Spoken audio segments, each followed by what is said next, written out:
in teaching and learning of forensic science in higher education. Marise, the stage is yours. Thank you. First of all, let me ask, do I need to put on the microphone? No. I also see there's no pointer, and I tend to walk around a bit. So excuse me if I run back to the podium to move the slides on.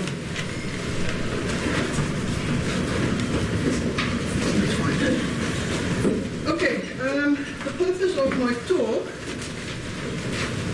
well, first of all, a bit of background. I've done a master's in zoology and a PhD, focusing on fetal alcohol syndrome using the chicken as an animal model. Soos my pa gesê het, ek het hoenderkop gemaak, for those of you who understand Afrikaans. Then I started working in all of that, did an MBA, project management, strategic management. I worked at University of Pretoria Medical School, University of Western Cape, started off dental school, then became natural sciences, and in Northern Ireland, at Queen's University in Northern Ireland, teaching medical students human anatomy, cadaveric dissection-based anatomy. Then I came to UCT in 2011 to launch this master's program in forensic science. And having worked with medical students over the years, where you don't have a lot of postgraduate research, my focus there was medical education, and I'm transferring that now also into forensic science. Zoology background is coming to play in that I specialize in forensic entomology. So the teaching and learning of forensic sciences in South Africa, there aren't many opportunities to study forensics, let alone specialize in a specific discipline. Most of the experts in the country before the last few years were self-taught. You'll have anthropologists working in anatomy departments, and they'll be called into by the police and eventually do forensic anthropology work. So there's not a lot of experts to learn from. So you tend that people do their own thing, and many mistaken assumptions have gone unquestioned. Also, there's lots in the media about the training and the experience of the police on the crime scenes. Many of them trample important forensic evidence before the experts arrive, and they do have experts for specific crime scenes. And then, although we've got fantastic forensic laboratories, they can only work with the condition of the evidence that's brought to them. So the evidence collection, I've got two problems in South Africa with forensics. It's the management of the crime scene and the collection of evidence, and then the translation of science in court. Apologies to the lawyers or law people here, but if you ask a lawyer why did they go and study law, they said they couldn't do the science. So now we need to translate the science in court. And thankfully, most of the time we do it well enough that they understand. No offense. Okay, so what is a forensic scientist? You apply science in the process and the outcome of law. It's usually in a specific field, but things overlap. So I'll be working with maggots, but the maggot feeds on a human that is a tikko, so it actually has got drugs in the system, and that affects the maggot. So I have to bring in entomology and toxicology. So it was a new program at UCT, launched in 2012, and since it's expanded, because there was a huge demand for this type of training. And the SAFS, it's the South African Academy for Forensic Sciences. It's a new association for forensic scientists. There wasn't one. So forensic scientists were unregulated, believe it or not. So anyone could go up on the stand and say things, and there's no professional conduct or code of ethics or code of conduct that regulated the people giving expert evidence. So this is where we started off. We started off with the MPhil, biomedical forensic scientist. Science, a multidisciplinary one. And since it's grown to have a research, that was coursework and dissertation. So now we've got research masters in forensic genetics, medical microbiology, molecular, forensic entomology. We also have PhDs in entomology, biomedical forensic science. Where do we fit in the ballistics or the blood splatter, things like that? So biomedical forensic science, forensic genetics, forensic medicine, that's your traditional forensic pathologists doing the autopsies, forensic toxicology, drugs of use, drugs of abuse, And soon we will have a postgraduate diploma specializing in biomedical forensic science, which is of course equivalent to an honors. But that one will be the only forensic science honors level program that you will be able to do part-time as well.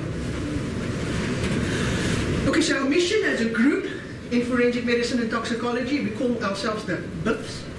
The BIFs' mission is to develop professional and ethical graduates whose competence in problem solving, legal analysis and application, quantitative reasoning, I have to bring in the stats somewhere, investigation and scientific laboratory procedures can be applied to. What do we want our students to do? Either get employment out there or continue with further study. The biomedical science course, the first one, we take the students from crime scene to court. So our clients fell into two groups. Young researchers recently completed their honors, or people currently employed. We are not offering that part-time anymore. We're rather offering the postgraduate diploma part-time. Part-time studies is difficult. Some of you might know that sitting in the audience. To balance your home life, your work life, and still your studies, it's a difficult task. So we either have students doing part-time that don't realize what it entails and fall out in the first semester, or with our structured support we give them, they complete the coursework. But the moment they get to their individual research project, it falls flat. So the whole aim of our MPhil was to simulate research. I mean, can you think of a country better suited to do forensic science research than South Africa? So we wanted to come up, we wanted to be the R&D arm for the forensic practitioners out in the field. So it's South African solutions for South African problems with a continental outreach. This is what we did: pathology, causes of death, mortuary, postmortems, anthropology, bones, skeletal material. Okay, I know it's very brief. Please excuse me, the forensic anthropologists and biologists in the audience. Forensic toxicology, molecular forensics, blood, genetics, med-micro, applied forensics, which is my favorite course of this. They do a dissertation and you can't get away from doing statistics, and you have to learn at that level how to plan research, so you do research methodology. Now the reason why we want to uplift and improve the game, and why one of the reasons why we set the academy, we had this case which was a garrote case. Someone was garroted. It was a drug deal gone bad, and two of the perpetrators attacked the driver in the vehicle, one with a knife and the other one with a metal wire, a garrote. So the pathologist, forensic pathologist, found the cause of death to be the garrote. A forensic scientist refuted that, differed from that. So the forensic pathologist, to substantiate the claim, went and found, believe it or not, a pig pathologist. Someone dissects pigs to find out why they died. And then what we do for humans, we do a bloodless neck dissection, and they proceeded in a scientific method to study the neck of a pig versus the neck of a human. The forensic scientist, the private forensic scientist, did some work on a few pigs and said there's no way it's the garrote. Obviously his client was the garrote holder. There's no way the garrote could have killed it. It must have been the knife. These two perpetrators were now blaming each other. So she did a thorough study of that. So in a way we kind of like desensitize our students. I think this one jumped a slide now. But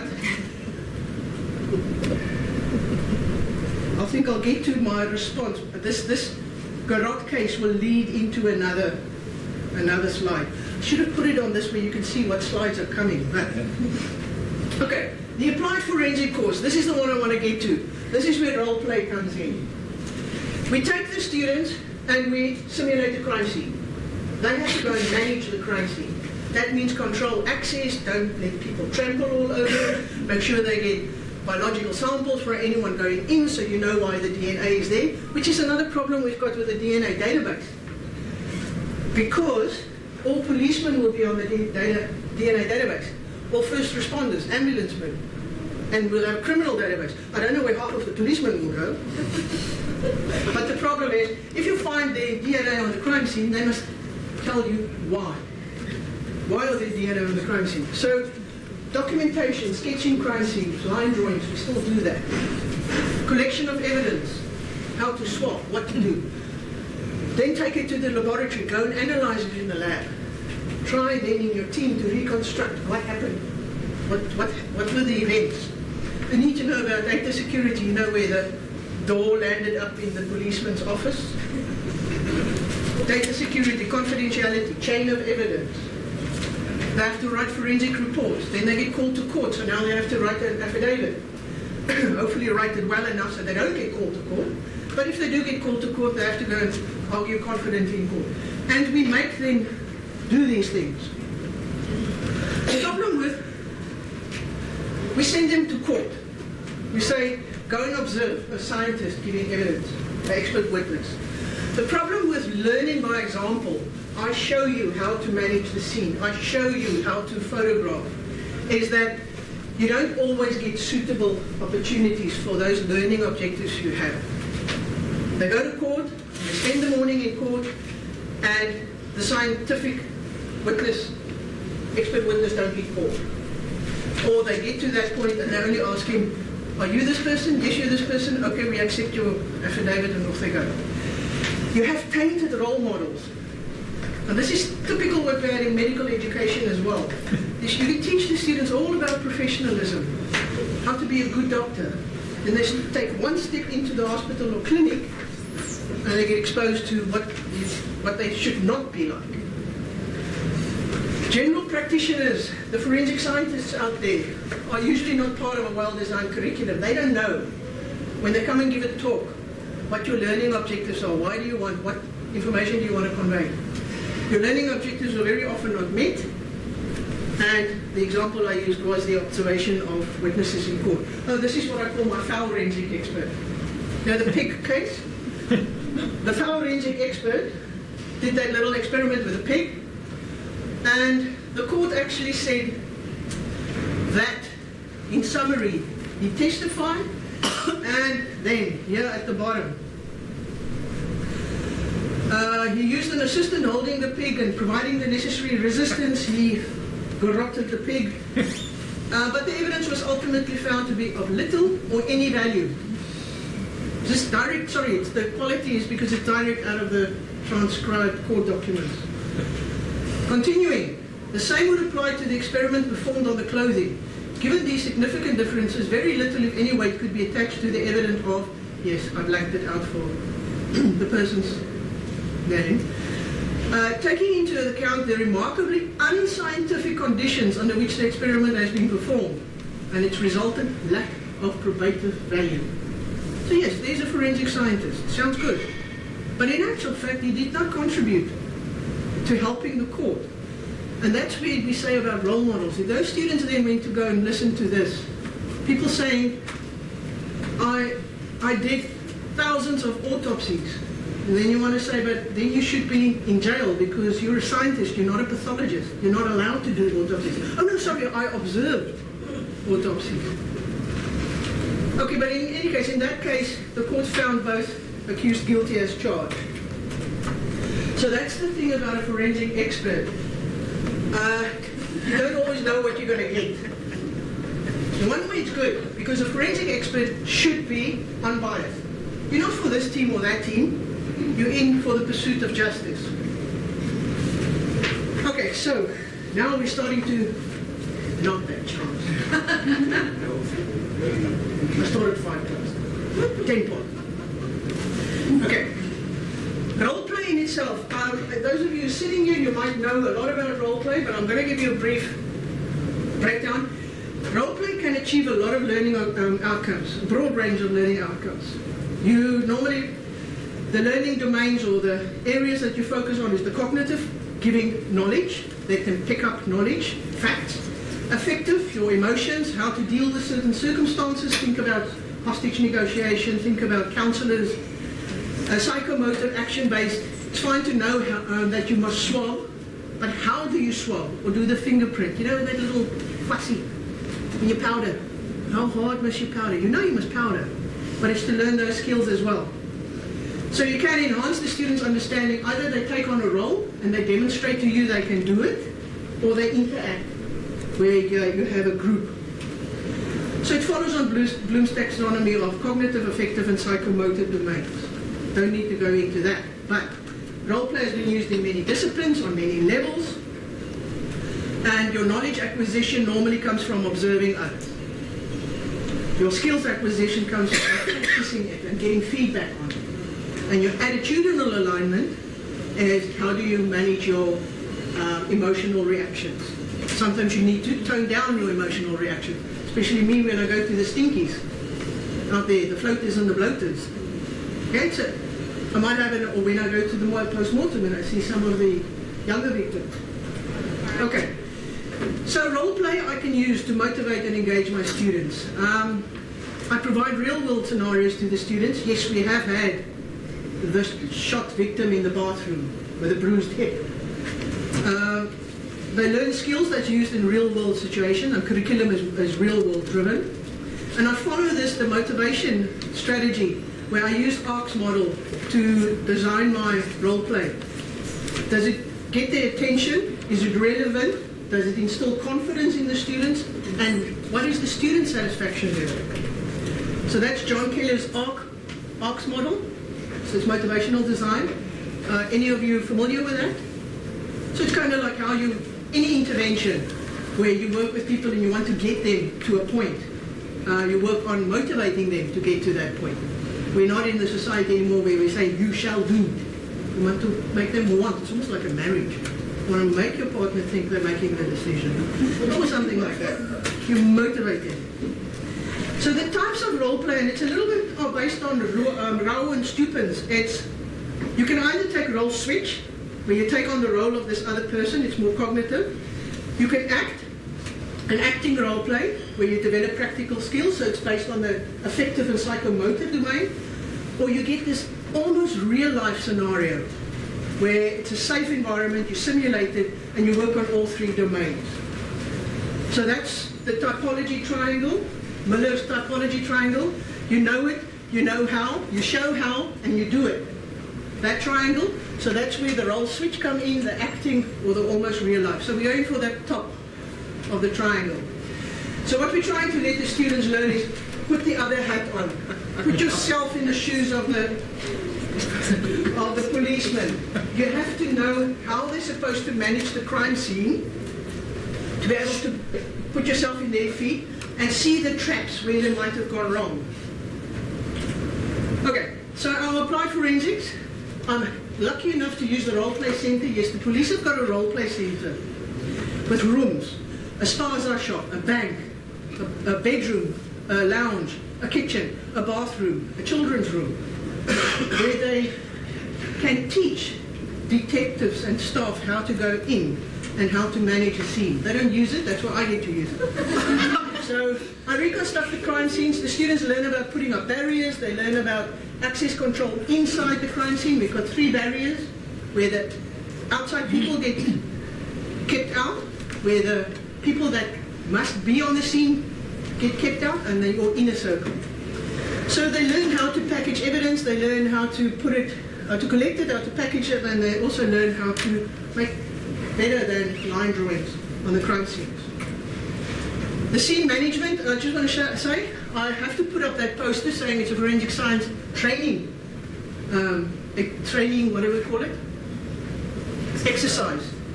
Because otherwise the Burger and the Argus and the Cape Times are there because we're digging up 3 skeletons, bony skeletons, or whatever the case might be. So Poppy, my mannequin, has now been hanged, shot, a la Pistorius, top suck, knifed, smothered, raped, smothered, poisoned, And that one, she was stabbed. She actually lost all her fingers in that one. So we kind of like do this, try and make it as real as possible. I struggled to get people to volunteer so I can actually get live bodies, real bodies there. But I just put this one in to show that we sometimes don't have bodies. It's not all dead. This one was a spaza shop that got broken into. So they collect the evidence and they actually physically go and power for fingerprints.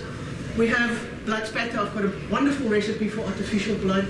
It looks so real and it doesn't stain and it's edible if you want to use it for Halloween. Yes, the students sometimes contribute in bringing props. I think VAT 69 was the flavor of the year that year. And they get to wear the PPE ice cream suit, they love it.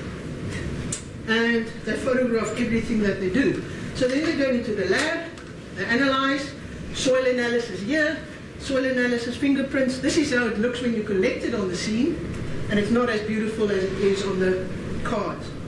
And they go and experiment in the lab with the spatter of blood drops. Then they go to court, and we take them to magistrate court.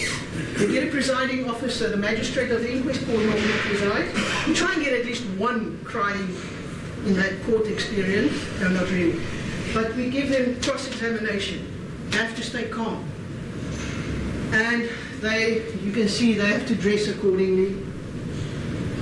We also take them to engage with, this was a team building for a property estate agent group. So the students get to tell them about their skills. This was DNA, that was different types of skills, soil analysis, footprints, and they learn how to translate the science. And they get paid. So I'm not going to put this one up. It's a video they actually took. They created a crime scene, they recorded it, they videotaped it, they played it to the estate agents beforehand, and then at each station they analyzed evidence that gave them tips to solving the crime at the end. And only 2 of the 10 teams actually managed to solve the crime. Can't have them all. Okay, so I'm going to be very brief. What I found with my survey is that yes, I got the students' attention. You can see they're all smiling, they're all happy. They found it relevant. There's media coverage now on forensics and what people do on crime scenes. The confidence wasn't good. They didn't feel that they are competent, even though we give them feedback. Unfortunately, usually feedback is negative. And the satisfaction was only based on what the students, they're assessment driven. So depending on their mark, that's how satisfied they were. So I reviewed it and I looked at how can I improve it. So the confidence bit that was only based on feedback, I need to contextualize. When do they do things good? What is good on a crime scene and what is bad? And what is acceptable out there? I give them repeated but incremental feedback and then more positive feedback as well. The satisfaction one, which was based on their marks, I need to praise them more. I need to summarize where they're at as we go along. And I need to acknowledge when they get to their learning objectives, when they reach those learning objectives. And for that, I can only have them, convince them that the curriculum I'm basing my applied module on is based on real life requirements. So that they know, although they struggle, they are performing acceptably. Lots of guidelines for role play. I'm not going to go into this into very much depth. I'm happy to give my PowerPoint presentation to the organizers, but this is just the guidelines that I have to the lessons we learned through this. That when you evaluate, tell them if it's summative or formative. Use a rubric, even if it's formative. Set the scene, rotate roles. Consider carefully the feedback that you give. You sometimes don't realize how damaging feedback can be. And it's extensive planning and debriefing that you have to do. So role play works. It touches onto the pedagogical aims. It touches onto the motivational triangle. It's a high level of cognitive, affective and psychomotor domains that you reach. It's transferable across disciplines. It's an excellent tool to train skills and values. That values is the important thing. Because the values is the one that's lacking on crime scenes at the moment and lacking in court. So it's a training for professionals, a training of code of conduct. And keep in mind that you as a staff member, you are the role model for them. That is what they're going to take home, the role model they see in you. And you can't just be a role model when you're in class. You have to be a role model in all your interaction with the students. So, keep an open mind. That's what we try and teach them, is don't just accept, question, find out more. Look at it scientifically. Okay, people, any questions?